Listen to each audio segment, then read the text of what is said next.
Hello friends, welcome to our channel Ujjwal net classes. मैं उज्जवल कौर आज की इस वीडियो में बताने वाली हूं कि एग्ज़ाम सेंटर और एग्ज़ाम हॉल में आपको किस तरह से आपका बिहेवियर रखना है। हो सकता है कि आपको ये सभी चीज़ें बहुत छोटी छोटी लगेगी, पर उतनी ही ये इम्पॉर्टेंट है, उतना ही इम्पॉर्टेंट रोल प्ले करती है ये आपके एग्ज़ाम के रिजल्ट के लिए। तो चलिए शुरू करते हैं आज की इस वीडियो को। बहुत से अभ्यर्थी राजस्थान पहुंच गए होंगे, जो अदर स्टेट के अभ्यर्थी होंगे, और जो भी अपना सेंटर है उसके आसपास आपने लॉज बुक कर लिया होगा, होटल बुक किया होगा, या फिर किसी रिश्तेदार के यहाँ आपने स्टे किया होगा। तो ये सारी मेहनत को आपने प्रूव करके दिखाना है, पूरी एक साल की मेहनत। तो कुछ यहाँ पर मैं आपको टिप्स बताने वाली हूँ और कुछ बातों का आपने ध्यान रखना है एग्ज़ाम होने तक। तो दोस्तों, एग्ज़ाम सेंटर पर पहुँचने के बाद में ये बहुत ही संभावना है ये बात होने की कि बहुत से जो अभ्यर्थी होते हैं कुछ ऐसी चीज़ों में अपना दिमाग लगा देते हैं जो बिल्कुल भी आपके एग्ज़ाम से रिलेटेड नहीं होती है, क्योंकि अदर स्टेट से भी कुछ अभ्यर्थी आएंगे वहाँ पर, तो पूछ सकते हैं कि आप कहाँ से आए हैं, आपने कहाँ स्टे किया है, आपका सब्जेक्ट कौन सा है। तो ये चीज़ें बिल्कुल भी मत पूछिए किसी से, और मौन व्रत पकड़ लीजिए, क्योंकि मैं भी ऐसे ही करती थी। ये मेरा अनुभव है दोस्तों। जब हम ऐसी अनावश्यक बातों में अपना माइंड एंगेज करते हैं तो हमारा जो पढ़ा हुआ है उन चीज़ों पर कहीं ना कहीं नुकसान होता है। हमारा जो फोकस है, कंसंट्रेशन है, वो थोड़ा सा बिगड़ जाता है जब हम इन चीज़ों में हमारा माइंड लगा देते हैं। तो किसी से भी कुछ भी पूछने की आवश्यकता नहीं है दोस्तों। सीधे सीधे एग्ज़ाम सेंटर पर जाने के बाद में अपना कहाँ रोल नंबर आया है, कौन से हॉल में, वो देख लीजिए। सीधे से अपनी सीट पर जाकर बैठ जाइए। वहाँ बैठने के बाद में हो सकता है कि कुछ अभ्यर्थियों को एग्ज़ाम हॉल को देखकर ही इतना हार्ट बीट बढ़ जाती है, पैनिक होने लगते हैं। तो ऐसा बिल्कुल नहीं करना है। पॉजिटिव थॉट्स को अपने माइंड में रखना है दोस्तों कि मैंने सब कुछ पढ़ लिया है और मुझे ये एग्ज़ाम बहुत ईजी जाने वाला है, मुझे बिल्कुल भी कोई टेंशन नहीं है, और मुझे अभी का अभी, क्योंकि ये भर्ती बहुत साल बाद आई है और ऐसा मौका आपको नहीं मिलेगा दोस्तों, क्योंकि बहुत सही समय है ये एग्ज़ाम का। नेट एग्ज़ाम भी कुछ दिनों बाद होने वाली है। तो दोस्तों, आपने सीट पर बैठने के बाद भी किसी को कुछ भी नहीं पूछना है, एकदम साइलेंट होकर बैठना है। और जब आप पेपर को हाथ में लेंगे तो बिल्कुल भी देखकर नहीं घबराना है, और ये सोचना है कि मैंने सब पढ़ लिया है और मुझे सब आएगा। कभी कभी ऐसा होता है कि जब हम टफ क्वेश्चंस देखते हैं तो लगता है कि मैंने कुछ भी नहीं पढ़ा है, ये तो मैंने पढ़ा ही नहीं था।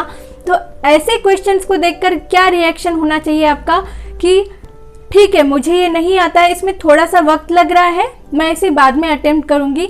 तो इस तरह से जो पहले आपको आते हैं उन क्वेश्चंस को आप अटेम्प्ट कर लीजिए, तो आपका कॉन्फिडेंस भी बिल्ड होगा कि चलो मैंने इतना सॉल्व कर लिया है।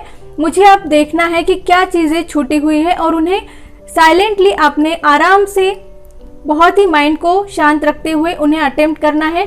इससे क्या होगा, सभी जो क्वेश्चन से अच्छे से अटेम्प्ट किए जाएंगे। एक साथ ही अगर आप सोचेंगे कि ये भी कर लेंगे हम, पूरा सीरियली करने की ज़रूरत नहीं है। जो नहीं आ रहे हैं आपको, उन्हें आप लास्ट में देखिए, और अगर आता है आपको कोई क्वेश्चन तभी आप अटेम्प्ट कीजिए, क्योंकि इसमें निगेटिव मार्किंग है 1/3। अगर नहीं आता है तो छोड़ दीजिए उसे बेझिझक, कोई नुकसान की बात नहीं है। तो दोस्तों, इस तरह से आपने एग्ज़ाम को अटेम्प्ट करना है।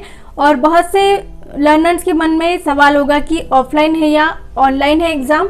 तो जो पिछला एक्सपीरियंस है, पिछली जो भर्ती थी, उसमें मेरे कुछ अनुभवी दोस्तों ने बताया है कि जो राजस्थान जीके का पेपर है वो पेपर 3 ऑफलाइन हुआ था पिछली भर्ती में, और सब्जेक्ट के पेपर्स ऑनलाइन हुए थे। इस तरह से हो सकता है कि दोनों भी मोड में एग्ज़ाम हो। और आपसे OMR शीट का भी जिक्र किया गया है, जो इंस्ट्रक्शंस को लेकर मैंने वीडियो अपलोड की है, उससे भी ज़रूर देख लीजिए, उसमें सब चीज़ें मैंने बताई है। तो ऑनलाइन भी हो सकती है या फिर ऑफलाइन, दोनों के लिए प्रिपेयर रहिए आप।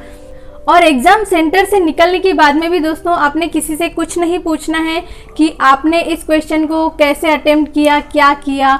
दोस्तों, आपने किसी से कोई डिस्कशन नहीं करना है कि ये क्वेश्चन का क्या आंसर आपने लिखा था। तो ये सारी चीज़ें शुरू हो जाती है। तो आपका बाद में सब्जेक्ट पेपर भी है, इसलिए उससे अब फोकस करना है आपने कल का पेपर होने के बाद। और जहाँ आपने स्टे किया है वहाँ पर आप आराम से रहिए और फ़ोन कॉल्स बहुत से आ सकते हैं घर से, आपका पेपर कैसा हुआ, ये सारी चीज़ें इम्पॉर्टेंट नहीं है। घर वालों को भी बता दीजिए कि हमें डिस्टर्ब ना करें। जब तक हमारा सब्जेक्ट का पेपर नहीं होता है तब तक अपने आप को बिल्कुल कट कर लीजिए सभी से।